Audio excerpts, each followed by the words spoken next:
Daulatpur chiffon मां ख़बर शामिल क्यों था। फ़कीर हक नवाज़ कलंदरी की रिपोर्ट मुताबिक त रोज़ानी सिंधु दौलतपुर सिफन के रिपोर्टर सहाफ़ी GM जूणीजो ऐं मोहम्मद अशरफ जूणीजो के चाचे ॻोठ सईद खंडू के नेकमर्द गुल मोहम्मद जूणीजो के ओचिते लाॾाणी ते पाकिस्तान पीपल्स पार्टी जो सीनियर अगवान MNA सैयद मीर गुलाम मुस्तफ़ा शाह के फर्जंद सैयद शायान अली शाह ॻोठ सईद खंडू पहुची वारसन से तज़ियत कई ऐं गहरे दुख ऐं अफ़सोस जो इज़हार किया। उन मौके ते मीडिया से ॻाल्हाईंदे सैयद शायान अली शाह चयो त पाकिस्तान पीपल्स पार्टी हमेशा गरीब मिसकिन माण्हुनि की मदद कई है ऐं पाकिस्तान पीपल्स पार्टी गरीब मिसकिन हारिन की पार्टी है।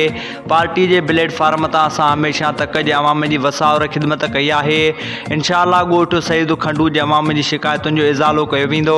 असांखे पंहिंजे वोटरनि जो क़दुरु आहे। असां पंहिंजे वोटरनि सां हर दुख सुख में साणस गॾु आहियूं।